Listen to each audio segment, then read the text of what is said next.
Hi viewers, welcome to Triple K English channel. This is Kiran Kumar. Please subscribe my channel, share this video if you like and press bell icon for more notifications. In this video, we are going to learn about question tags.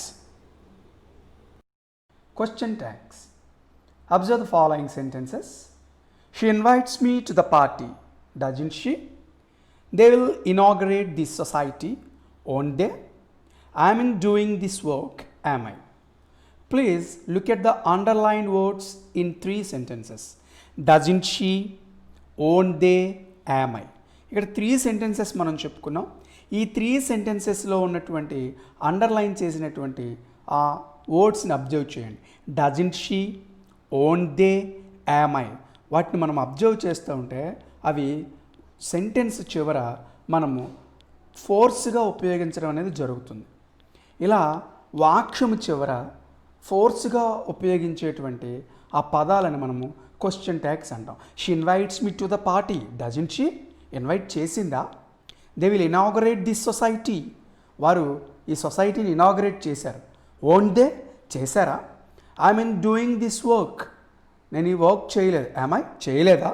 ఇలా మనకి confirmation కోసం sentence చివర మనము కొన్ని పదాలను ఉపయోగించడం జరిగింది. అలాంటి వాటిని మనము క్వశ్చన్ ట్యాగ్స్ అని చెప్తాం. The above underlined words are called question tags. వీటిని మనం క్వశ్చన్ ట్యాగ్స్ అంటాం. A question tag is used at the end of the statement to give it added force.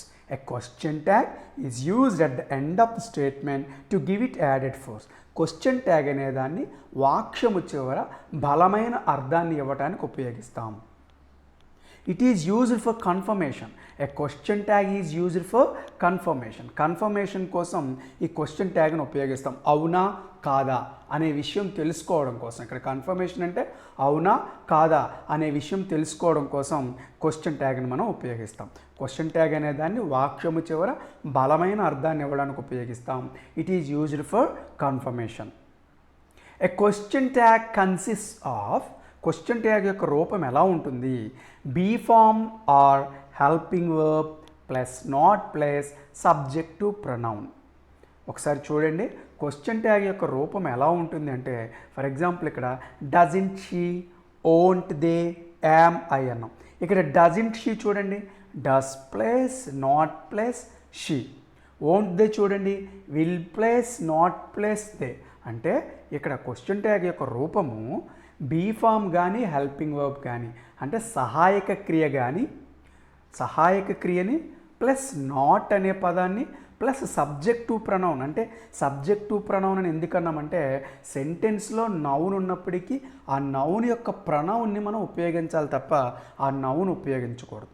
So question tag యొక్క రూపం నెగిటివ్లో రాయాలి అంటే be form కానీ helping verb కానీ రెండింటిని ఒకటే అంటామండి. Plus not plus subject pronoun. వాక్యంలో నౌన్ ఉన్నప్పటికీ మనం దాని యొక్క ప్రొనౌన్ ఉపయోగించాలి. క్వశ్చన్ ట్యాగ్ యొక్క నెగిటివ్ రూపం అయితే ఎలా ఉంటుంది. నెక్స్ట్, క్వశ్చన్ ట్యాగ్ని పాజిటివ్లో రాయాలి అంటే ఎలా? Be form or helping verb plus subject pronoun. Negative question ట్యాగ్కి పాజిటివ్ క్వశ్చన్ ట్యాగ్కి ఒకటే డిఫరెన్స్. నెగిటివ్ క్వశ్చన్ ట్యాగ్లో నాట్ ఉంటుంది, పాజిటివ్ క్వశ్చన్ ట్యాగ్లో నాట్ ఉండదు. అదే డిఫరెన్స్ ఆ రెండింటికి కూడా.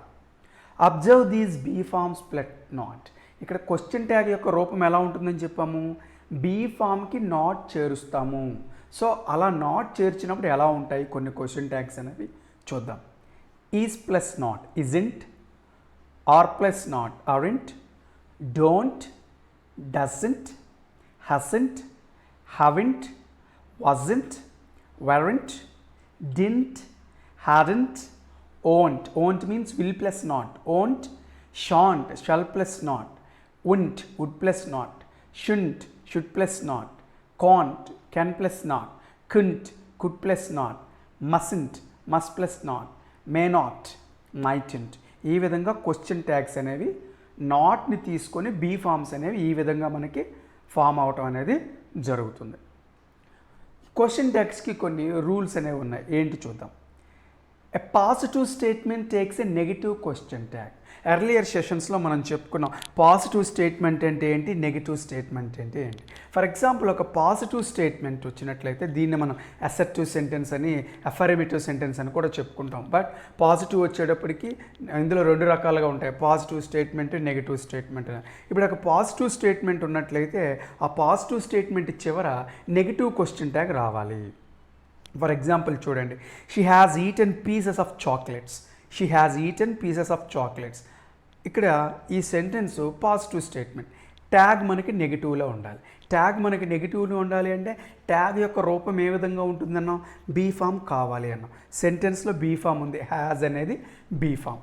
నాట్ చేర్చాలి అన్నాం, హ్యాజ్ ప్లస్ నాట్ హ్యాజెంట్. మనకి ప్రొనౌన్ కావాలి, సబ్జెక్ట్ ఏంటి షీ, కాబట్టి ఆ షీని ఇక్కడ నోట్ చేస్తాం, hasn't she. Next, hurry can speak French. Sentence statement ఇక్కడ పాజిటివ్లో ఉంది, ట్యాగ్ నెగిటివ్లో ఉండాలి. కాబట్టి కెన్ అనేది బీ ఫామ్ తీసుకున్నాం, కెన్కి నాట్ యాడ్ చేసాం, కాంట్. ఇక్కడ సబ్జెక్ట్ టు ప్రొనౌన్ మనకు కావాలి, బట్ హరి అనేది నౌన్. కానీ ఆ హరి యొక్క ప్రొనౌన్ ఏంటి, మాస్కులైన్ జెండర్, థర్డ్ పర్సన్ కాబట్టి హీ అవుతుంది. ఓకే, కాంట్ హీ అని మనం తీసుకురావాలి. ఇక్కడ అండర్లైన్ చేసినటువంటి ఆ పదాన్ని మీరు అబ్జర్వ్ చేయండి, అదే క్వశ్చన్ ట్యాగ్ మనకి పాజిటివ్ స్టేట్మెంట్ నెగిటివ్ క్వశ్చన్ ట్యాగ్ని తీసుకుంటుంది. కొన్ని సందర్భాల్లో యామ్ అనే పదానికి నాట్ చేర్చాల్సి ఉంటుంది. ఆ అమెంట్ అనేటువంటి బీ ఫామ్ విత్ నాట్ని మనం ఎప్పుడు కూడా అమెంట్ అని రాయకూడదు, అరెంట్ అని రాయాలి. అమెంటై అనాల్సి ఉంటే మాత్రం అక్కడ ఐ అనేది రాయల్ ప్లూరల్ కాబట్టి అమెంటై అనకుండా ఆరెంటై అని చెప్పి అనాలి. అది మాత్రం అబ్జర్వ్ చేయండి ఒకసారి. Second sentence, a negative statement takes a positive question tag. First రూల్కి second rule opposite. Statement positive అయితే ట్యాగ్ నెగిటివ్, స్టేట్మెంట్ నెగిటివ్ అయితే ట్యాగ్ పాజిటివ్. ఫస్ట్ రూల్కి ఆపోజిట్ సెకండ్ రూల్. స్టేట్మెంట్ నెగిటివ్లో ఉంటే ట్యాగ్ పాజిటివ్లో ఉండాలి.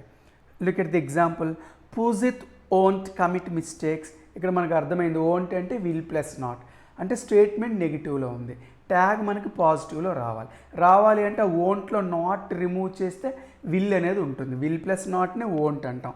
సో నాట్ లేకుండా బీ ఫామ్ తీసుకొస్తాం, విల్.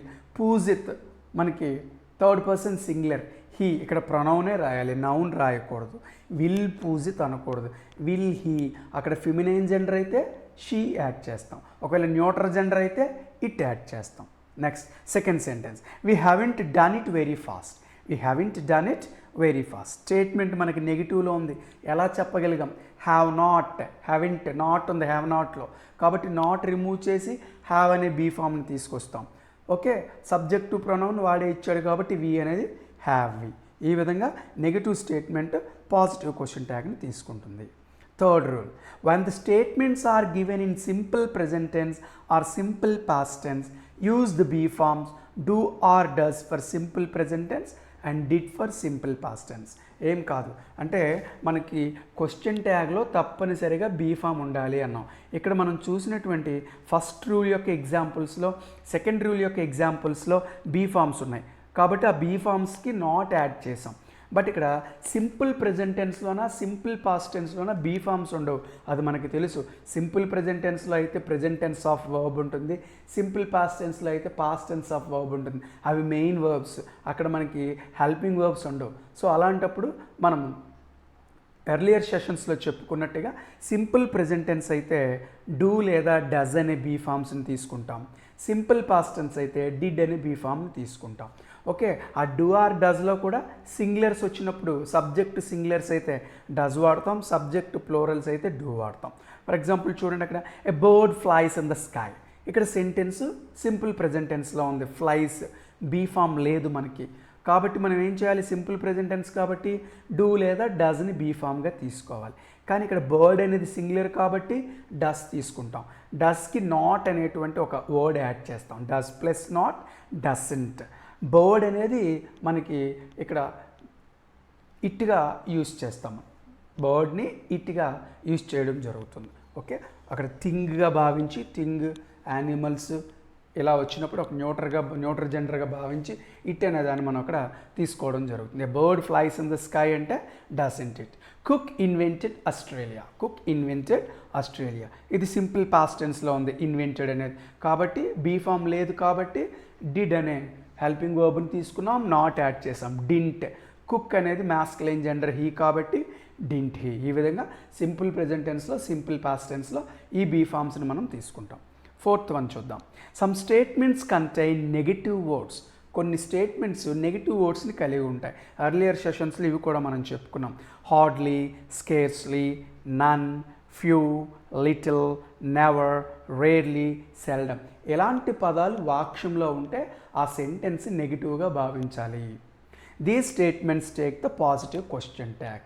అంటే ఈ స్టేట్మెంట్లో ఈ పదాలు అంటే నెగిటివ్ సెంటెన్స్ కాబట్టి ట్యాగ్ పాజిటివ్లో ఉండాలి.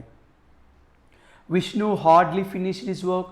హార్డ్లీ అనేది నెగిటివ్ వర్డ్ కాబట్టి ట్యాగ్ మనకి పాజిటివ్లో ఉండాలి. ఫినిష్డ్ అనేది సింపుల్ పాస్ట్ టెన్స్ కాబట్టి డిడ్ తీసుకున్నాం.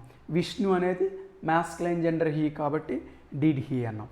నన్ of the students have participated in this programme.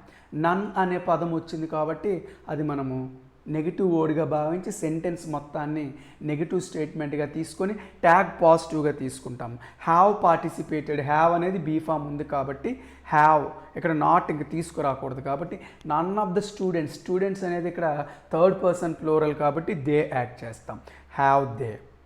Fifth one. The statement starts with letters take shall we in its question tag. ఒక్కొక్కసారి మనం సజెషన్స్ చెప్పేటప్పుడు లెటర్స్తో స్టేట్మెంట్ స్టార్ట్ చేస్తాం. సజెషన్స్ చెప్పేటప్పుడు లెటర్స్తో స్టేట్మెంట్ స్టార్ట్ చేస్తాం. లెటర్స్ అనేటువంటి పదంతో స్టేట్మెంట్ స్టార్ట్ అయితే మనం షల్ వి అనే క్వశ్చన్ ట్యాగ్ని యాడ్ చేయాలి. ఓకే, లెటర్స్ నాట్ ఉంటే షాంట్ వి అనాలి, లెటర్స్ ఉంటే షల్ వి అనాలి. జాగ్రత్తగా గమనించండి. స్టేట్మెంట్ లెటర్స్తో స్టార్ట్ అయితే క్వశ్చన్ ట్యాగ్ షల్ వి ఉండాలి. ఒకవేళ స్టేట్మెంట్ లెటర్స్ నాట్తో స్టార్ట్ అయితే షాంట్ వి అనేది ఉండాలి. అక్కడ అబ్జర్వ్ చేయండి. Let's go to the movie చెప్పుకున్నాం ఇప్పుడే. లెటర్స్తో స్టేట్మెంట్ స్టార్ట్ అయితే షల్ వి రావాలి. Let's go to the movie shall we underline చేసిన క్వశ్చన్ ట్యాగ్ని అబ్జర్వ్ చేయండి. Sixth one.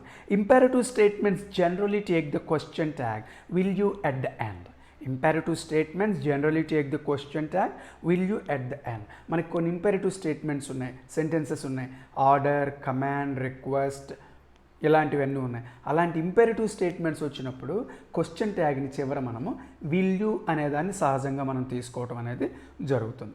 Shut your mouth ఇది ఇంపారేటివ్ ఆర్డర్ కాబట్టి చెప్పుకున్నాం. Imperative statements generally take question tag will you at the end. Imperative స్టేట్మెంట్స్లో will you అనే పదాన్ని మనం ఉపయోగిస్తాం క్వశ్చన్ ట్యాగ్లో. Shut your mouth just use will you. Please switch off the fan.